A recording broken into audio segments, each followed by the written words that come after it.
Shalom Aleihim, Bapak Ibu terkasih di dalam nama Tuhan Yesus. Saya Mario Tasiolan Siotang, Gembala dari The Great Commission Church, menyapa Bapak Ibu Saudara terkasih yang sedang menyaksikan video ini. Video ini akan disampaikan oleh Wakil Gembala dari The Great Commission Church, yaitu Pastor Jawarman Siotang. Di dalam video ini akan begitu banyak rahasia yang belum pernah terungkap. Akan begitu banyak rahasia surganya akan terungkap. Jadi saya mengajak Bapak Ibu Saudara terkasih yang sedang menyaksikan video ini untuk sama-sama konsentrasi, sama-sama membuka paradigma agar kita sama-sama mendapatkan paradigma yang baru dari Tuhan Yesus. Selamat menyaksikan video ini. Tuhan Yesus memberkati.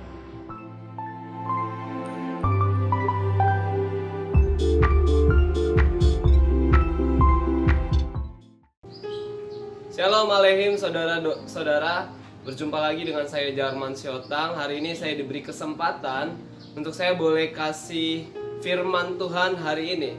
Hari ini firman Tuhan masih bicara tentang untung dan rugi, tapi kita mau dalamin tentang mengenal Kristus. Bahwasanya ternyata kalau saudara dengar video sebelumnya, ternyata keuntungan sejati adalah di mana engkau mengenal Kristus, bukan tentang berkat, bukan tentang segala sesuatu yang kau miliki. Kalau kata Paulus, segala sesuatunya tidak ada artinya, malahan kerugian buat saya, karena pada saat itu saya belum mengenal Kristus. Jadi keuntungan sejati adalah di mana engkau bisa mengenal Kristus, bukan tentang berkatnya. Kita buka ayatnya saudara, ada di Hosea 4 ayat 6. Saya akan bacakan buat saudara-saudara semua. Umatku binasa karena tidak mengenal Allah. Karena engkaulah yang menolak pengenalan itu, maka aku menolak engkau menjadi imamku, dan karena engkau melupakan pengajaran Allahmu, maka aku juga akan melupakan anak-anakmu. Saudara-saudara, coba perhatikan ayat ini dengan baik-baik.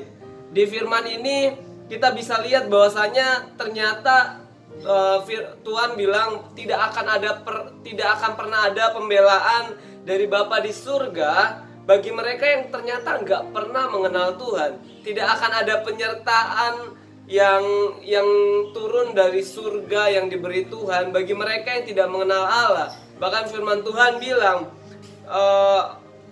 mereka yang tidak mengenal Allah akan binasa. Bukan bicara hanya tentang tujuan akhir hidupnya, bukan bicara tentang engkau tidak masuk surga atau engkau tidak masuk neraka.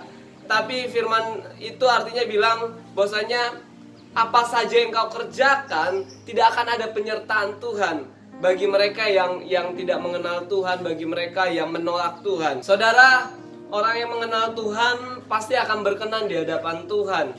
Bagaimana saudara mau diberkati kalau saudara nggak pernah berkenan di hadapan Tuhan? Bagaimana saudara mau disertai Tuhan kalau saudara ternyata ditolak Tuhan? Seperti perumpamaan tentang hidup yang berada di bawah langit, besi, dan di atas tanah yang telah menjadi tembaga. Seperti di Imamat 26 ayat 18 sampai 19. Firman Tuhan bilang begini saudara. Dan jikalau kamu dalam keadaan yang demikian pun tidak mendengarkan daku, maka aku akan lebih keras menghajar kamu sampai 7 kali lipat karena dosamu. Dan aku akan mematahkan kekuasaanmu yang kau banggakan, dan akan membuat langit di atasmu sebagai besi dan tanah sebagai tembaga. Artinya gini saudara, apa yang kita doakan gak akan pernah turun, gak akan pernah terjadi, dan apa yang kita kerjakan pun gak akan pernah berhasil saudara. Sekali lagi, orang yang tidak pernah mau mengenal Tuhan itu, kalau bahasa halusnya saudara, seperti, kalau saya bahasakan itu seperti lintah saudara. Dia seperti benalu, dia seperti parasit bagi Tuhan, yang hidupnya selalu pengen terima berkat, yang hidupnya selalu pengen menerima penyertaan Tuhan, tapi nggak pernah mau kenal pribadi Tuhan, nggak pernah mau memberi dirinya untuk dipakai Tuhan, memberi dirinya untuk kenal pribadi yang menjadi sumber berkatnya.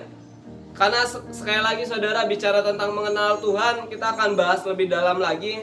Ternyata bicara mengenal Tuhan tuh nggak cuma kenal secara teori saudara. Kalau kata orang, nggak boleh cuma dengar dari kata orang saja. Mengenal Tuhan artinya tuh seperti ini saudara. Artinya kita berani membuka hati kita seutuh-utuhnya untuk Tuhan, dan kita memberi diri sepenuhnya, hidup kita tinggal di dalam Kristus, saudara. Sekali lagi kita nggak akan pernah bisa mengenal seseorang dengan baik kalau saudara cuma dengar kata orang saja, atau saudara cuma baca profilnya, atau saudara baca biodatanya, atau saudara taunya dari kata orang saja. Tapi kalau saudara mau kenal Kristus, saudara mau kenal Yesus, saudara harus berani merendahkan diri saudara. Saudara harus berani merendahkan hati saudara, membuka hati saudara, dan mulai berani konsisten untuk membangun hubungan saudara dengan Kristus. Karena semakin sering saudara berhubungan, semakin sering saudara connect sama Tuhan, maka saudara akan semakin mengalami, saudara akan semakin dalam juga pengenalan saudara akan Tuhan. Saudara, engkau harus siap rendahkan hatimu, engkau harus siap membuka hatimu, dan engkau harus siap mulai dari sekarang konsisten mulai membangun hubunganmu dengan Tuhan, saudara. Karena gini saudara, semakin sering engkau membangun hubunganmu dengan Tuhan, maka semakin dalam juga pengenalanmu akan Tuhan, saudara. Engkau akan peka apa yang Tuhan sukai, engkau akan peka apa yang Dia tidak sukai. Saudara, kata mengenal di bahasa aslinya itu memiliki dua arti, saudara. Yang pertama, kata mengenal dalam bahasa Ibraninya adalah yada, saudara, yang artinya mengenal melalui hubungan intim seperti suami dan istri. Saudara-saudara, kalau saudara-saudara pelajari, ternyata level hubungan paling terdalam itu ternyata bukan hubungan saudara atau hubungan persahabatan, tapi level hubungan yang paling terdalam itu adalah hubungan suami istri, saudara. Yang artinya kalau saudara pelajari, level hubungan suami istri itu adalah level yang dimana mereka sudah menjadi satu daging, saudara. Karena sesungguhnya, kenapa saudara? Karena sesungguhnya pengenalan yang terbaik yang bisa kita dapatkan adalah dimana kita punya hubungan, kita punya private, kita punya intimacy yang bisa membuat kita mengenal sampai benar-benar ke akar-akarnya, saudara. Itu yang dimaksud dengan yada. Saudara, yang kedua itu ada kata mengenal dalam bahasa Yunaninya artinya ginosko. Artinya saudara, itu bicara tentang pengetahuan atau pengenalan yang didapatkan melalui pengalaman atau pengetahuan dari pengalaman, saudara.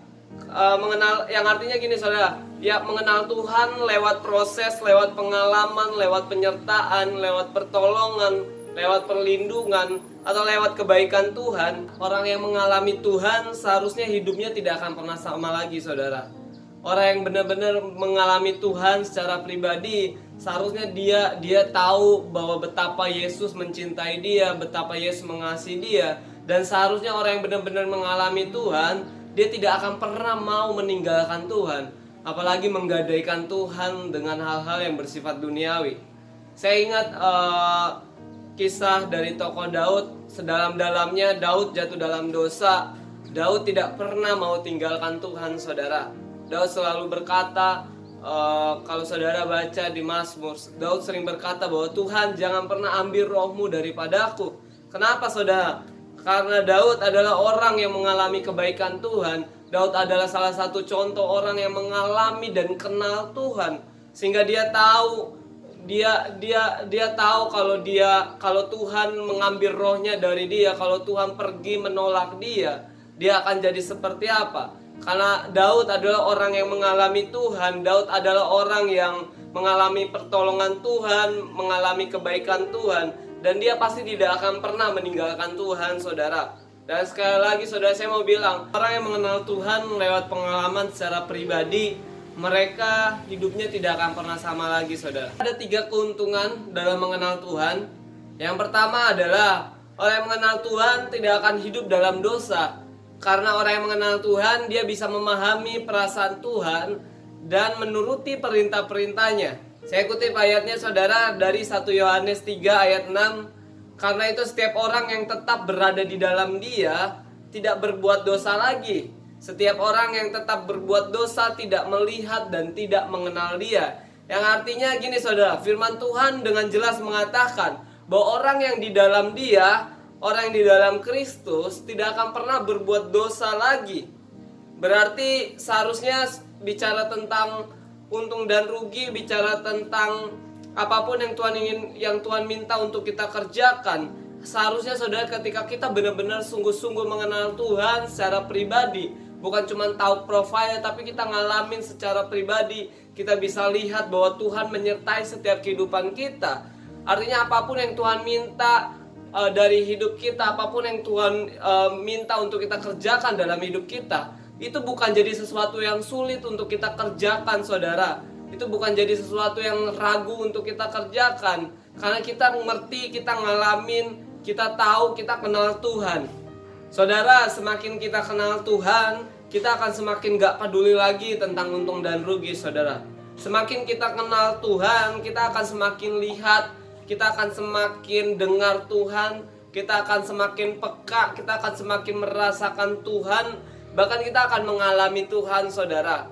Kalau kita mengenal Tuhan, saudara, kita akan semua panca indera kita akan peka apa yang kira-kira buat Tuhan senang dan apa yang kira-kira buat Tuhan nggak senang, saudara. Orang yang mengenal Tuhan seharusnya, saudara, dia nggak akan pernah pentingin lagi hidupnya, dia nggak akan pernah pentingin lagi untung dan rugi, karena buat dia seharusnya hidup ini adalah tentang it's all about him, it's all about Jesus, no about me. Bukan tentang dirinya lagi, tapi semuanya tentang Tuhan. Yang kedua, saudara, keuntungan dari mengenal Tuhan adalah orang yang mengenal Tuhan, mereka akan memancarkan kasih Tuhan, mereka akan berdampak, mereka akan menjadi berkat bagi orang lain. Mereka nggak akan pernah pikirin untung dan rugi, dan mereka tidak akan pernah hidup untuk dirinya sendiri lagi. Saya ada kutip ayatnya dari 1 Yohanes 4 ayat 7-8. Firman Tuhan bilang begini, saudara. Saudara-saudaraku yang kekasih, marilah kita saling mengasihi, sebab kasih itu berasal dari Allah, dan setiap orang yang mengasihi lahir dari Allah dan mengenal Allah. Barang siapa tidak mengasihi, ia tidak mengenal Allah, sebab Allah adalah kasih. Ini, saudara, perhatikan ayat ini. Ini menarik, saudara. Kalau saudara perhatikan ayat ini, dikatakan di sana dibilang bahwa barang siapa tidak mengasihi, ia tidak mengenal Allah. Di sana dikatakan lagi, sebab Allah adalah kasih, dan barang siapa mengasihi, ia mengenal Allah. Jadi orang yang memancarkan kasih identik dengan orang yang mengenal Tuhan, saudara. Makanya hatimu tuh, saudara, mesti murni, saudara. Sehingga dari sekarang kau nggak pernah hitung-hitungan lagi sama Tuhan. Kalau ada yang tanya ke saya, kenapa nggak boleh hitung-hitungan? Karena Yohanes 14 ayat 15, firman Tuhan bilang begini, saudara. Jikalau kamu mengasihi aku, kamu akan menuruti segala perintahku. Jadi kalau saudara ngaku saudara adalah orang yang percaya, kalau saudara ngaku saudara mengasihi Tuhan, harusnya hidup saudara nggak akan ada lagi bicara tentang untung dan rugi. Hidup saudara nggak ada lagi yang namanya untung-untungan. Jadi saudara, kalau nanti Tuhan minta engkau lakukan sesuatu, atau Tuhan suruh kamu, Tuhan suruh engkau, apapun itu, setiap kita harus mau, saudara. Contoh, kalau saudara hari ini punya orang tua, lalu orang tua saudara besok ulang tahun, dan saudara udah lama nabung dari uang saudara untuk membeli kue untuk ulang tahun orang tua saudara, terus tiba-tiba ternyata saudara pas mau beli kue di perjalanan, Tuhan minta buat saudara tabur semua uang saudara yang harusnya uang itu untuk beli kue untuk seseorang. Saudara, artinya saudara mesti legowo. Saudara harus benar-benar ikhlas, saudara harus benar-benar murni, tidak ada lagi hitung-hitungan. Kalau Tuhan suruh tabur, Tuhan suruh ngelakuin sesuatu, saudara nggak boleh hitung-hitungan lagi. Saudara harus lakukan itu dengan kasih. Nah, masalahnya hari-hari ini, saudara, banyak sekali orang-orang percaya, orang-orang yang mengaku sebagai Kristen dan mengaku mengasihi Tuhan, mereka mau taat asal ada syarat, saudara. Tuhan, kalau Tuhan jawab doa saya pasti akan pelayanan. Tuhan, kalau Tuhan jawab doa saya pasti akan mau baca Alkitab. Tapi masalahnya gini, saudara, masalah ketaatan itu bukan tentang bisa atau tidak bisa, saudara. Tapi masalah ketaatan itu engkau mau atau tidak, saudara. Kalau ada yang tanya ke saya, kok ikut Tuhan ribet amat, nggak boleh ini itu, nggak boleh lakukan ini itu. Sebenarnya bukan ribetnya, saudara. Masalahnya tuh bukan boleh atau tidak boleh, tapi masalahnya itu adalah apakah dirimu sungguh-sungguh mengasihi Tuhan? Apakah dirimu sungguh-sungguh mengenal Tuhan? apakah dirimu sungguh-sungguh mengasihi Tuhan atau tidak? Karena gini saudara, kalau engkau mengaku engkau mengenal Tuhan, harusnya engkau sungguh-sungguh mengasihi Tuhan. Kalau dirimu sungguh-sungguh mengasihi Tuhan, harusnya dalam kehidupanmu, dalam kehidupan kita nggak akan pernah lagi mikirin tentang hidup kita nggak akan pernah lagi mikirin tentang untung dan rugi, kita nggak akan pernah lagi mikirin tentang benefit apa yang akan kita dapat, tapi kita akan mikirin apa yang Tuhan ingin kerjakan dalam setiap kehidupan kita. Kita berdoa saudara, Bapak kami bersyukur buat hari ini, biar firman Tuhan yang ditabur tidak pernah menjadi sia-sia dalam setiap kehidupan kami. Roh Kudus Engkau yang memberi pengertian buat setiap kami. Biar hari demi hari, biar kiranya Roh Kudus yang terus memberi pengertian, memberi pengenalan akan Tuhan lebih dalam lagi, lebih dari kemarin.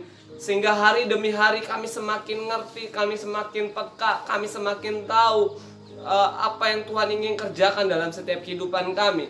Kami bersyukur Tuhan, kami serahkan hidup kami ke dalam tangan-Mu. Engkau yang berdaulat dan Engkau yang bertahta, di dalam nama Tuhan Yesus. Haleluya, amin. Sampai ketemu next video. God bless you.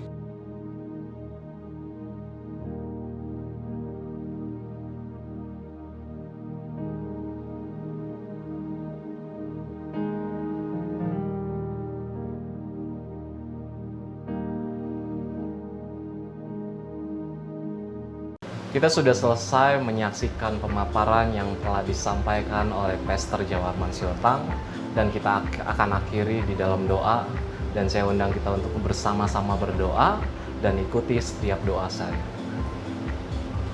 Kami mengucap syukur Tuhan di kesempatan hari ini kami boleh diizinkan untuk menyaksikan pemaparan video. Biarlah Tuhan apa yang kami dengar Tuhan menjadi rema di dalam hidup kami Tuhan, agar kami mempunyai paradigma yang baru Tuhan. Ya Tuhan, di kesempatan doa kali ini Tuhan, kami betul-betul minta ampun Tuhan untuk setiap pelanggaran, untuk setiap dosa yang telah kami lakukan Tuhan, secara sengaja maupun tidak sengaja. Dan dengan rela Tuhan kami undang Roh Kudus masuk ke dalam hidup kami untuk menjadi Tuhan satu-satunya di dalam hidup kami, untuk menjadi juru selamat di dalam hidup kami, dan menjadi Raja di dalam hidup kami. Ini doa kami Tuhan, kami landaskan dengan ucapan syukur di dalam nama Tuhan Yesus. Haleluya, amin. Terima kasih. Tuhan Yesus memberkati.